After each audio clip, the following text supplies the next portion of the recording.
Everyone. तो आज की वीडियो में हम बात करेंगे नेशनल एजुकेशन पॉलिसी 2020 के बारे में। तो वीडियो स्टार्ट करने से पहले हम ये जान लेते हैं कि इस वीडियो के कंटेंट्स क्या होंगे।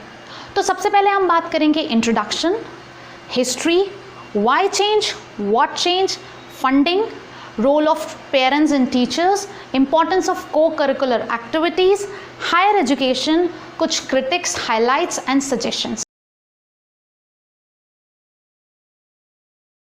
तो ये 21st सेंचुरी की पहली एजुकेशन पॉलिसी है और अगर सीधे शब्दों में कहा जाए तो ये एक आइडियल पॉलिसी है जिसमें वो सभी बदलाव हैं जो हम सब कहीं ना कहीं एक एजुकेशन सिस्टम से चाहते थे।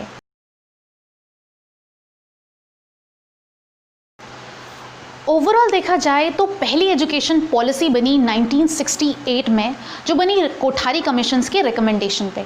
उसके बाद आती है 1986 में और उसके बाद आती है अब 2020 में। शायद इसीलिए कहा जा रहा है कि 34 इयर्स के बाद एक मेजर प्रोग्रेसिव शिफ्ट देखने को मिल रहा है इंडियन एजुकेशन सिस्टम के अंदर। तो ऐसा नहीं है कि इस बीच शिक्षा के क्षेत्र में कोई बड़ा बदलाव देखने को नहीं मिला। 1992 में कुछ मेजर मॉडिफिकेशंस लिए गए।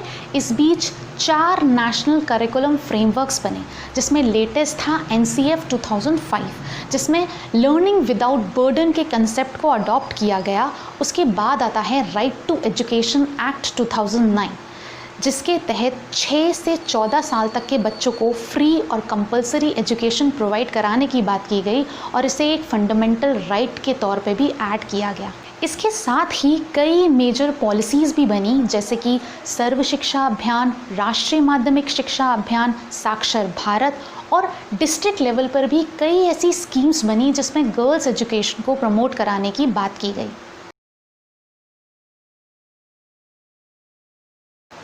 हम सभी जानते हैं इंडियन एजुकेशन सिस्टम की इम्पोर्टेंस। आज टॉप ग्लोबल कंपनीज़ के CEOs आज इंडियंस हैं, पर समय के साथ हमें अपग्रेड होने की ज़रूरत होती है।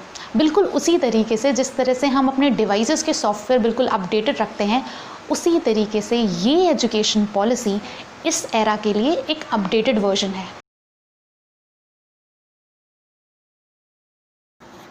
इस सीरीज़ ऑफ चेंज में सबसे पहला बदलाव जो है वो है ministry of human resource and development का नाम बदलकर अब मिनिस्ट्री ऑफ एजुकेशन रख दिया गया है। अब बात करते हैं पॉलिसी के बारे में। तो अगर 2 शब्दों में इस पूरी पॉलिसी का क्रक्स समझा जाए तो वो शायद होगा फ्लेक्सिबिलिटी और यूनिफॉर्मिटी लाना। दूसरा सबसे मेजर जो बदलाव है वो है रीस्ट्रक्चरिंग, जहाँ 10+2 के कॉन्सेप्ट को ड्रॉप आउट करके 5+3+3+4 का कंसेप्ट अडॉप्ट किया गया है। दूसरा सबसे मेजर बदलाव है early childhood care and education. इसके पीछे का आइडिया ये है कि बच्चे का 85% ऑफ ब्रेन डेवलपमेंट 6 साल की उम्र से पहले ही हो जाता है। तो इस बार इस एज ग्रुप पर भी फोकस किया गया है और इसे एक फाउंडेशन स्टेज में ऐड किया गया है। अब बात करते हैं what is 5+3+3+4। 5 which is our first stage, foundational stage बोल रहे हैं इसे, और इसका एज ग्रुप होगा 3 से 8 साल। इसमें इंक्लूड होगा 3 साल pre school plus grade 1 and 2। पूरा आइडिया ये होगा यहाँ पे कि बच्चों को लिटरेसी और न्यूमरेसी पे फोकस किया जाए। लिटरेसी यानी बच्चा पढ़ लिख पाए और न्यूमरेसी यानी बच्चा बेसिक मैथमेटिक्स कर पाए। अगली स्टेज है प्रिपरेटरी स्टेज। एज ग्रुप की बात की जाए तो 8 से 11 साल।